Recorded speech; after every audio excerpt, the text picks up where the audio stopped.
Cuando alguien escucha decir es una verdadera desgracia, entiende que esa persona está refiriéndose a una situación muy triste, muy difícil, y que algo que está produciendo dolor y pena. Ahora, cuando uno analiza técnicamente la palabra desgracia, se va a dar cuenta que gramaticalmente y técnicamente desgracia significa falta o carencia de gracia. ¿Sí? Desgracia es cuando no hay gracia. Y interpretada de esta manera, y aunque suene muy fuerte y casi hasta antibíblico lo que les voy a decir ahora, entiendo que los cristianos vivimos, ustedes y yo, la mayor parte de nuestras vidas, de nuestro paso por esta tierra, en un cierto nivel de desgracia. O sea, en un cierto nivel de falta de gracia. ¿A qué me estoy refiriendo? Miren lo que dice, por ejemplo, 2 de Pedro, capítulo 3, versículo 18. ¿Qué es lo que está pidiendo ahí el apóstol? Antes bien, crecer ¿en qué? En la gracia. Y luego sigue diciendo, y el conocimiento de nuestro Señor Jesucristo, hacia la gloria, ahora y hasta el día de la eternidad. Amén. Este pasaje que acabamos de ver, si ustedes prestaron atención, nos está hablando de que está la posibilidad a los que ya somos del Señor, a los que ya experimentamos la gracia de Dios, de crecer en la gracia de Dios. ¿Me siguen? Significa que, por ende, entiendo que hay niveles de gracia que no tenemos o que no hemos alcanzado. Por ende, tenemos cierto nivel de desgracia. Si ustedes tomaran un recipiente que se llamara gracia y parte de ese recipiente está vacío, lo que está vacío es desgracia, ese espacio. Pero miremos también el final de la carta del apóstol Pablo a los Corintios, 16:23. ¿Qué pedía él? Que la gracia del Señor Jesús sea con ustedes. Y les aclaro, 16 de las 21 cartas que tenemos en el Nuevo Testamento finalizan con esta misma expresión o algo semejante. O sea, con un autor pidiendo gracia de Dios sobre sus destinatarios. Y la misma palabra de Dios, ¿cómo termina? Apocalipsis 22:21. Que la gracia del Señor Jesús sea con el pueblo santo de Dios. Mientras meditaba en todos estos versículos, me intrigaba, debo reconocer, tantos deseos de gracia de Dios para con el pueblo de Dios, que teóricamente ya la tiene, ya la disfruta. Lo que me llevó a entender que si tanto a mí como a usted, como hijos de Dios, que ya hemos conocido y experimentado la gracia de Dios en nuestras vidas, si hay un escritor inspirado por el Espíritu Santo que me dice que nos desea gracia de Dios para nuestras vidas, eso es señal de que algo estamos necesitando de gracia. Gracia de Dios para vivir vidas cristianas abundantes, o de alguna manera necesitamos crecer aún más en esta gracia de Dios. Ahora, antes de avanzar más en esto de crecer en la gracia, una cuestión lógica es definir qué es la gracia de Dios. Porque uno da por sentado que todos ustedes saben a qué me estoy refiriendo y a lo mejor están pensando cualquier otra cosa menos lo que es la gracia de Dios. Técnicamente, teológicamente, podemos definir de varias maneras, pero una de ellas es esta. La gracia es la actitud de Dios hacia el ser humano de inmerecidos amor y perdón. ¿Estamos de acuerdo? Es el amor de Dios manifestado en esa actitud que no merecemos de parte de Dios hacia nosotros. Toda la vida cristiana, presten atención a esto porque es muy importante, toda la vida cristiana en su totalidad se desarrolla en y por la gracia de Dios.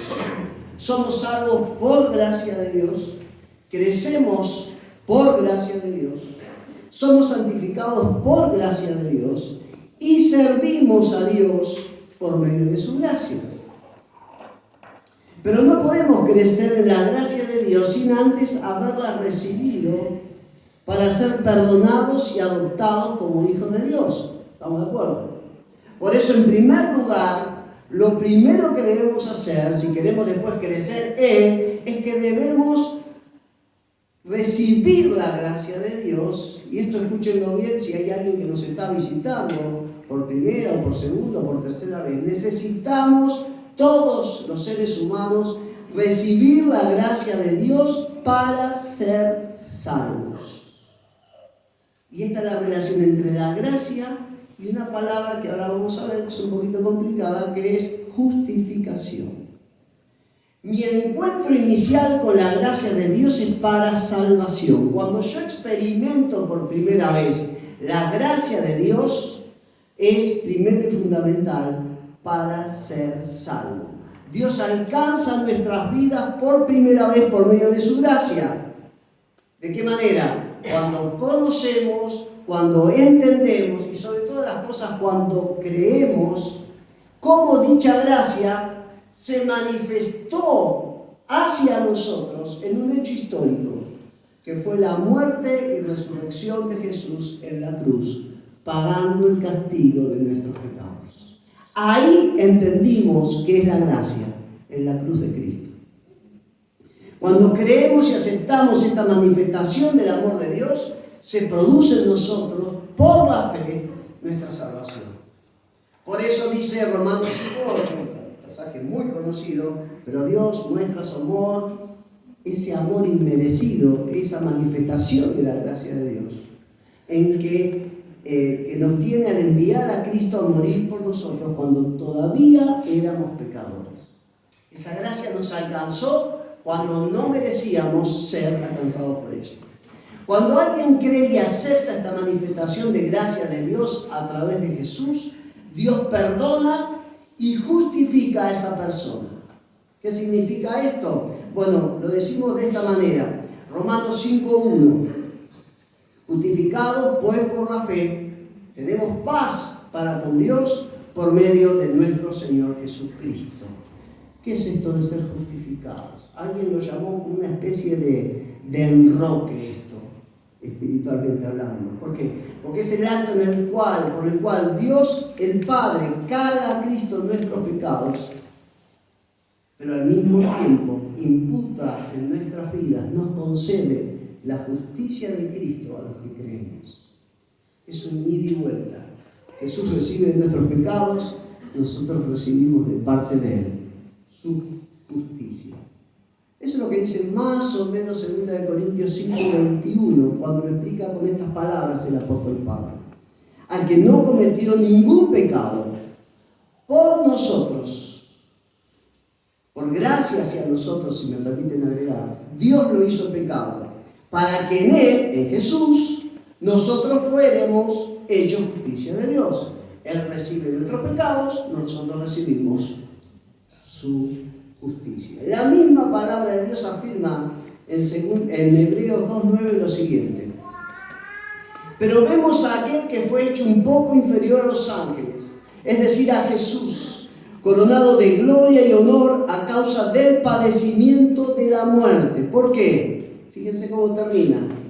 Para que por la gracia de Dios, o sea, obviamente la gracia hacia nosotros, ¿no? Para que por la gracia de Dios probara la muerte por todos. Recibimos gracia para salvación cuando creemos en Jesús y creemos que Él fue la manifestación más clara de la gracia de Dios en favor nuestro. Pero volviendo a la idea inicial de este mensaje, que necesitamos crecer en la gracia de Dios, afirmamos entonces que en primer lugar debemos recibir esa gracia, su amor inmerecido. Lo hacemos por medio de la fe y es lo que nos salva y nos justifica. Pero para crecer en la gracia, todo lo contrario, así como aceptamos esa gracia de Dios manifestada en la cruz de Cristo, necesitamos rechazar, y este es el segundo punto, desechar ideas limitadas y erróneas de la gracia. Repito, necesitamos identificar y rechazar ideas limitadas y erróneas de la gracia. Ustedes saben que el enemigo de nuestras almas, Satanás, no es muy creativo, que digamos. Él se la pasa imitando y copiando cosas. Obviamente que todas las copias le salen mal, pero él tiene copias también de la gracia para ofrecernos. Lamentablemente las copias de la gracia que ha producido le ha dado mucho resultado, porque muchos cristianos han optado por falsas gracias creyendo que es la gracia de Dios, cuando no es gracia de Dios. ¿Y cuál es el resultado de esto? Cuando uno acepta estas copias o falsificaciones y se aferra a eso, la consecuencia es que desperdiciamos gran parte de nuestras vidas, no viviendo una vida cristiana abundante y fructífera. Y justamente una de las más sutiles falsificaciones es la falsificación de la gracia de Dios. Veamos algunos aspectos de estas copias. Hay una primera falsificación que podemos titular la gracia como licencia para seguir pecando. Repito, aquellos que interpretan la gracia de Dios como la licencia para seguir pecando. Fíjense lo que se preguntaba el apóstol Pablo en Romanos 6:1. Entonces, ¿qué diremos? ¿Seguiremos pecando para que la gracia abunde? O como dice otra versión de Romanos 6:1. Ahora bien, ¿deberíamos seguir pecando para que Dios nos muestre más y más su gracia maravillosa? Dice Pablo. Obviamente que la respuesta es no. Pero muchos comentaristas creen que esto lo escribe Pablo porque ya muchos estaban interpretando mal lo que él escribía en Romanos 5:20, cuando él puso: pero donde el pecado abundó, sobreabundó la gracia. Y eso es así. Una interpretación errónea que veía la gracia de Dios con el hombre como una licencia para seguir pecando. Fíjense lo que escribió el apóstol Judas respecto a esto. Dice el versículo 4 de esta breve carta: porque algunos hombres, fíjense que no los llama hermanos, los llama hombres en general. Algunos hombres han entrado encubiertamente, los que desde antes habían sido destinados para esta condenación. Hombres impíos, o sea, hombres sin temor de Dios, que convierten en libertinaje la gracia de nuestro Dios y niegan a Dios, el único soberano, y a nuestro Señor Jesucristo. El apóstol, como ustedes ya lo están entendiendo, está advirtiendo a sus destinatarios de que hay gente dando vuelta en las iglesias de aquel tiempo, predicando una gracia falsa, usando un término de hoy, una gracia trucha, una gracia que no es la gracia que salva, no es la gracia de Dios. Y probablemente eran predicadores itinerantes, que eran muy comunes en aquel tiempo, que tenían la meta de destruir la iglesia de Jesucristo. ¿Cuál era uno de sus rasgos más fuertes? Convertían en libertinaje la gracia de nuestro Dios, la malinterpretaban. En otras palabras, habían abrazado una copia falsa de la verdadera gracia de Dios. Una gracia que era entendida, repito, como un permiso o licencia para seguir pecando. Total, abunda la gracia. Todo lo contrario, miren lo que declara la palabra de Dios de la acción de la verdadera gracia de Dios cuando un creyente la recibe. Tito, capítulo 2, versículos 11 y 12. En verdad, Dios ha manifestado a toda la humanidad su gracia, la cual, esa gracia, trae salvación. Pero fíjense lo que sigue diciendo el versículo 12. Y nos enseña esa misma gracia a rechazar la impiedad y las pasiones mundanas. O sea, que si yo recibí la gracia de Dios, discúlpenme si alguno lo interpretó mal, no es que bueno, ¿cuánto más puedo pecar en este día para que la gracia siga abundando? Sino que la acción de la gracia a mí, dice Tito, me lleva a rechazar lo que antes era parte de mis deportes preferidos, mis pecados. copia falsa de la gracia de Dios, que debemos rechazar si queremos optar por la gracia de Dios, es una gracia que podemos llamar egoísta e inoperante. Los que optan o los que han abrazado este tipo de gracia tienen una gran duda existencial, que no es una duda, podemos llamar también teológica, que no entienden. Y es la siguiente: si Dios los ama tanto, si ha entregado a su Hijo para morir en la cruz, si los ha salvado, si quiere estar en comunión con Él todos los días, ¿por qué no se los lleva a su presencia una vez que han sido salvos? ¿Por qué los deja en este mundo? ¿Por qué luego de restablecer su relación con ellos no van directamente a su presencia? ¿Y saben cuál es el problema? ¿Por qué no lo entienden? Porque han abrazado una gracia egoísta, centrada exclusivamente en su propia persona, y por lo tanto han abrazado una gracia inoperante, no los lleva a hacer nada. Dice Efesios 2, 8 y 9, porque por gracia sois salvos por medio de la fe. Este pasaje se lo saben de memoria este tipo de cristianos. Y no por obras, ¿sí? Para que nadie se gloríe, ¿sí? Pues es don de Dios. Efesios 2, 8 y 9 lo saben de memoria.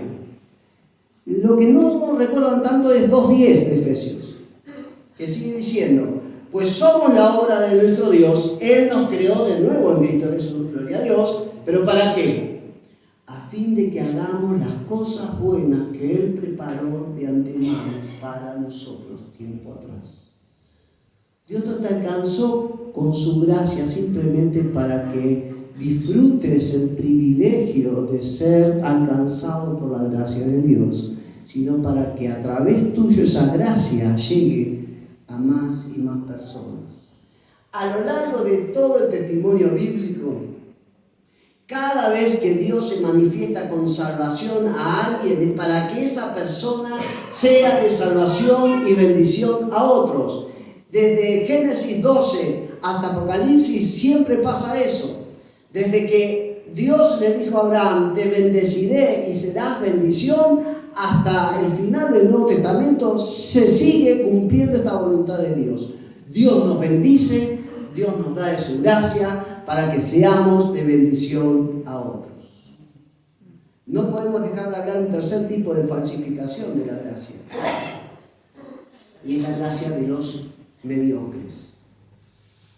Acompáñenme a escuchar lo que Dios le mandó decir al profeta Malaquías, pero para los sacerdotes de ese tiempo. Obviamente el templo de Jerusalén en esta época estaba full, mucho sacrificio, mucho culto, mucho humo, mucha apariencia, hasta que lo escucharon a Dios. A ver, ¿qué decía Él de los cultos? Dice Malaquías 1, 6 y 8 y 10. Sacerdotes, nuestro poderoso Dios me manda a decirle a ustedes, 2 puntos.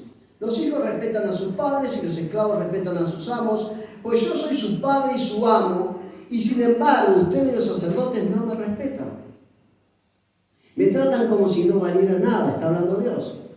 Ustedes los sacerdotes se defienden y preguntan: ¿por qué nos acusa Dios? ¿Cuándo le hemos faltado el respeto? ¿Cuándo le hemos ofendido? Pero el Dios Todopoderoso le responde: me ofenden cuando desprecian mi altar. ¿Cuándo? Cuando me presentan una ofrenda de animales impuros, que no valen nada porque están ciegos, cojos y enfermos. ¿No creen que eso está mal? Si esos mismos animales se los ofrecieran a un gobernador, se ofendería y no los aceptaría. Fíjese la conclusión de Dios a través del profeta. ¿Saben qué? Prefiero que se cierren las puertas de mi templo. Ya no me traigan esa clase de ofrenda porque estoy muy molesto con ustedes y no se los voy a aceptar. Un durísimo pasaje del Antiguo Testamento, pero que ejemplifica el tipo de servicio y entrega que presentan a aquellos que han abrazado una gracia falsa. Una gracia que según ellos o ellas le permiten dar a Dios un servicio mediocre, sin esfuerzo ni entrega. Como dicen hoy, sirven haciendo la plancha.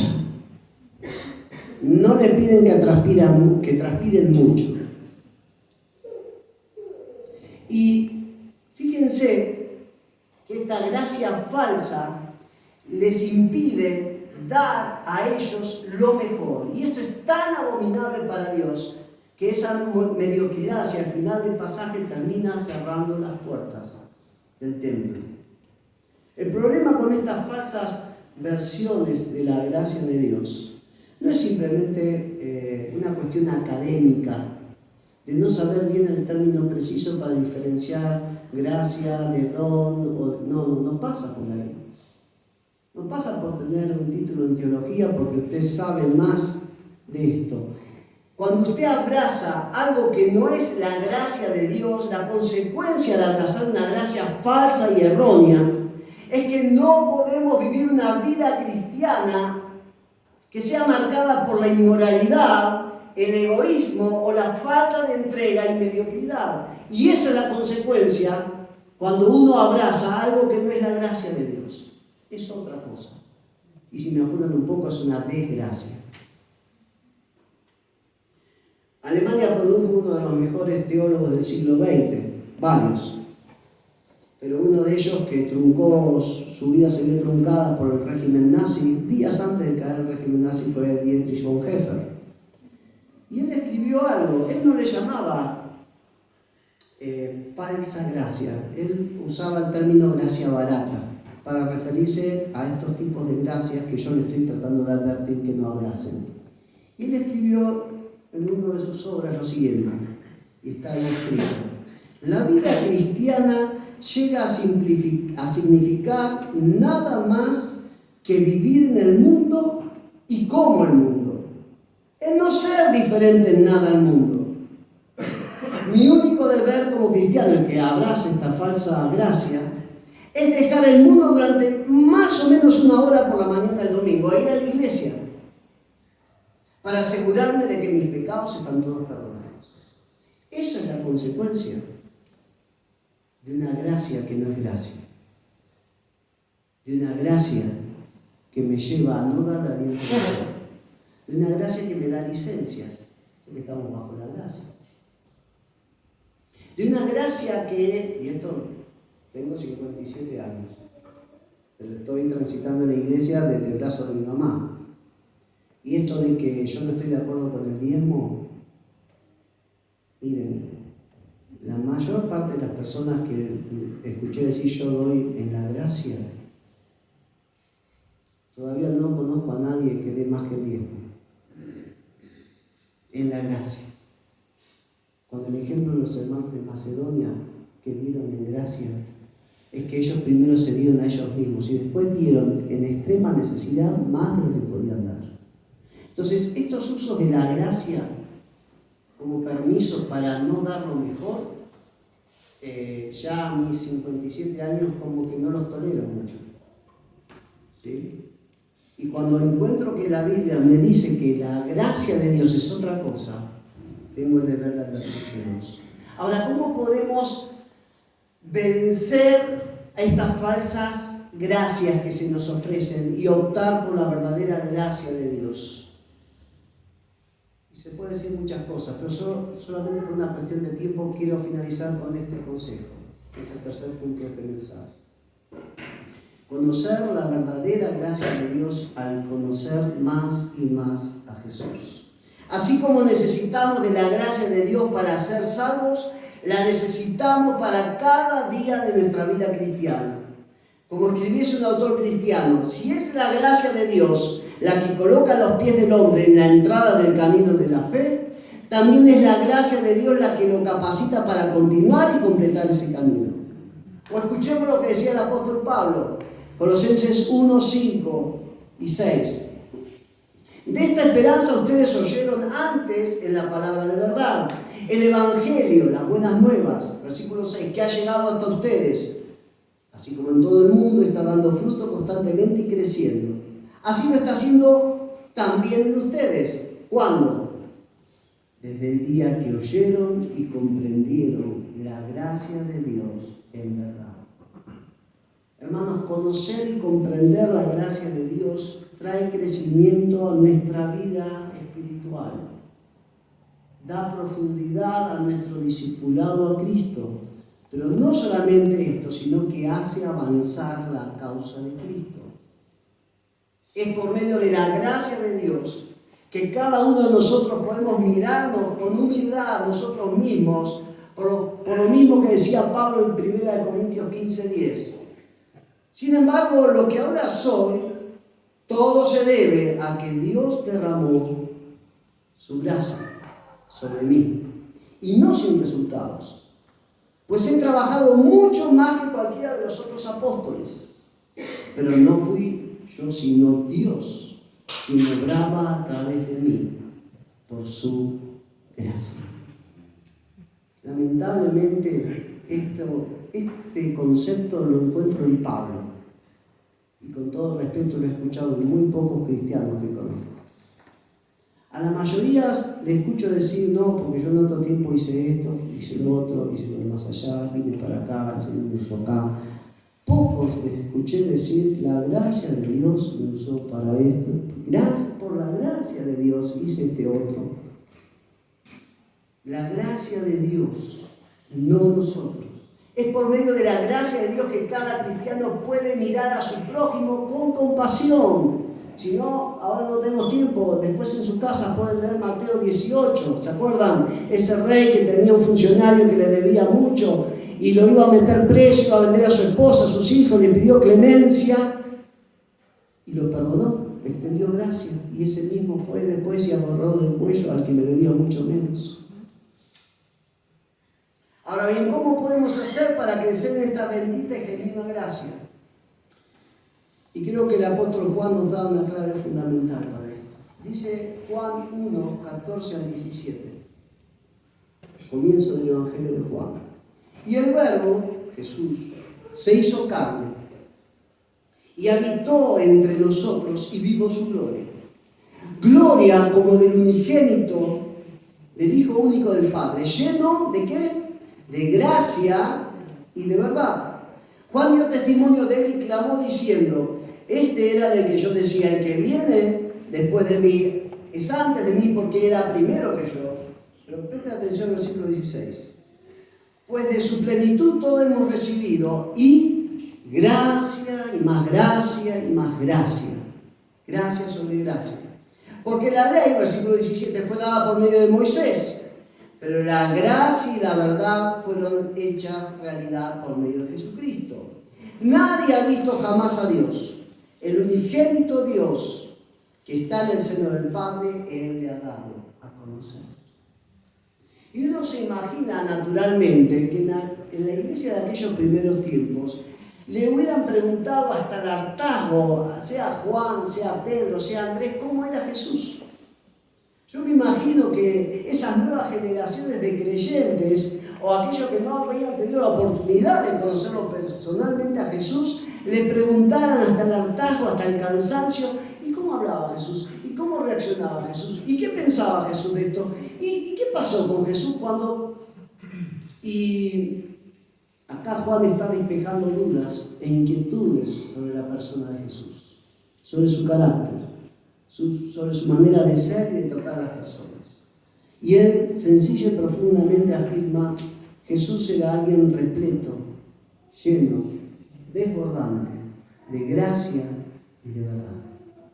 Por eso entendemos cuando otro apóstol, el apóstol Pedro, escribe en 2 de Pedro 1:2, fíjense lo que pide, que Dios les dé cada vez más gracia y paz. ¿De qué manera?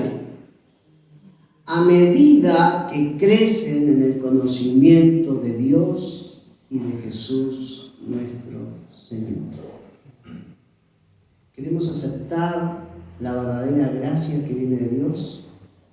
Creamos en Jesús. Pero ¿queremos crecer en esa gracia? ¿Queremos profundizar nuestra vida discipular en la gracia? Conozcámonos más a Jesús. Seamos expertos en Jesús. Pongamos la lupa en los relatos bíblicos que nos hablan de Jesús. Porque cuando crecemos en el conocimiento de Jesús, dice Pedro, crecemos en la gracia. Efesios 2, 4 al 7. Pero Dios, que es rico en misericordia por su gran amor por nosotros, nos dio vida con Cristo, aun cuando estábamos muertos en pecados. Por gracia ustedes han sido salvados. Y en unión con Cristo Jesús, Dios nos resucitó y nos hizo sentar con Él en las regiones celestiales. ¿Para qué? ¿Para qué hizo todo esto por nosotros? Para mostrar en los tiempos venideros la incomparable, y acá empieza a amontonar adjetivo propio de Pablo, la incomparable riqueza de su gracia, que por su bondad derramó sobre nosotros en Cristo Jesús. Hermanos, no desaprovechemos la gracia de Dios. No nos olvidemos de la gracia de Dios. Si ustedes están acá es porque la gran mayoría de ustedes han saboreado esa gracia en el momento de la salvación. Pero la gracia no se limita para ese día. La gracia de Dios es para seguirla viviendo y aprovechando hasta que estemos en la presencia misma de Dios. Es la gracia de Dios que nos va a librar de ser cristianos egoístas, de pensar en nosotros mismos, porque entendemos que es gracia para dar gracia. Es esa gracia que nos va a sacar de la mediocridad, de no dar a Dios lo mejor que podemos dar.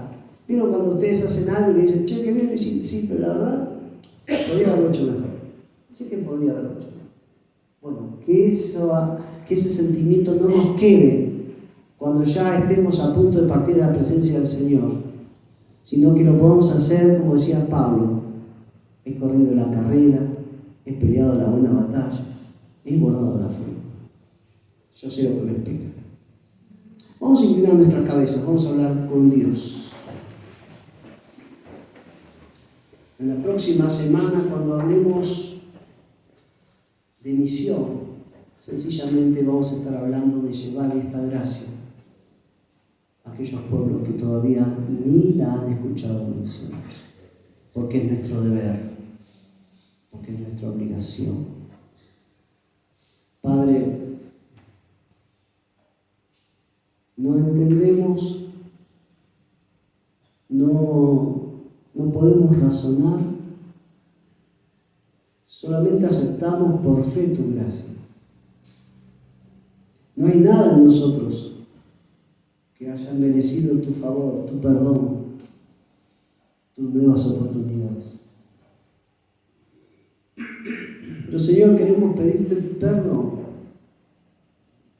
porque quizás en distintos momentos de nuestra vida, distintas temporadas, hemos creído abrazar una gracia que no es tu gracia con mayúscula, que no es esa gracia que nos da, que nos lleva a más, sino que es la gracia que nos conforma con menos. Te pedimos perdón por eso.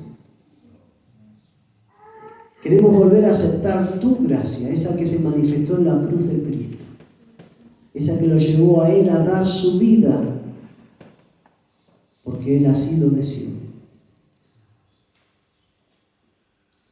Y enriquecidos, animados, bendecidos nuevamente en tu gracia, en esta mañana queremos volver a poner nuestras vidas en el altar tuyo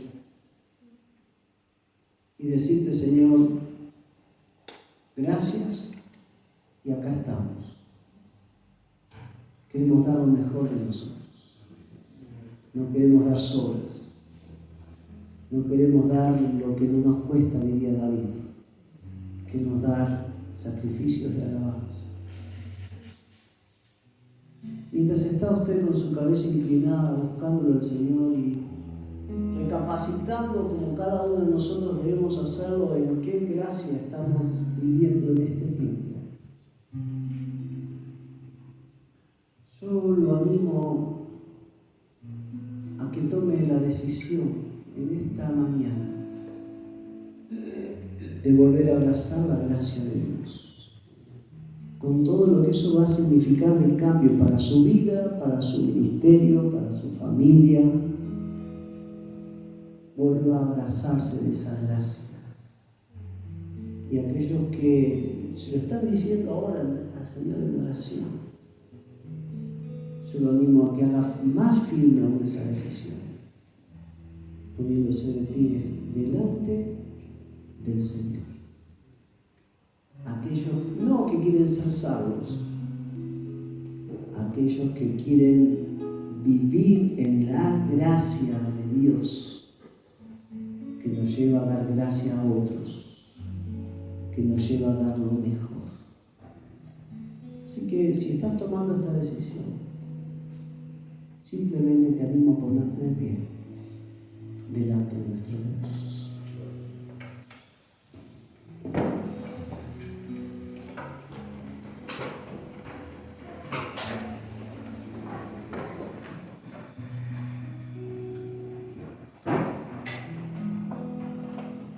Señor, estos son tus hijos,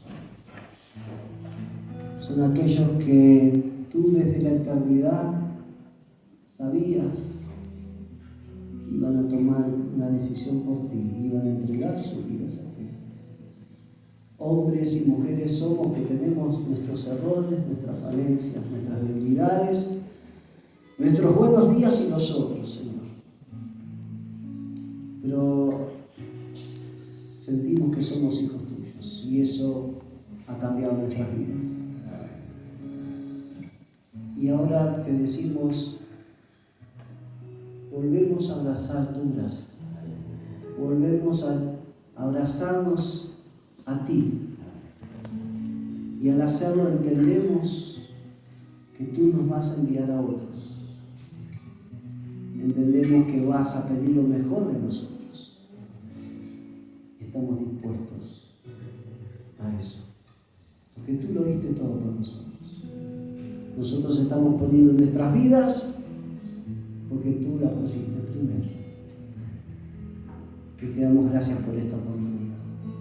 Padre, cambia rumbos, cambia enfoques, cambia decisiones, cambia planes que no sean los tuyos. Y atrae a ti, a este pueblo tuyo amado. Yo los bendigo con tu gracia, en el nombre poderoso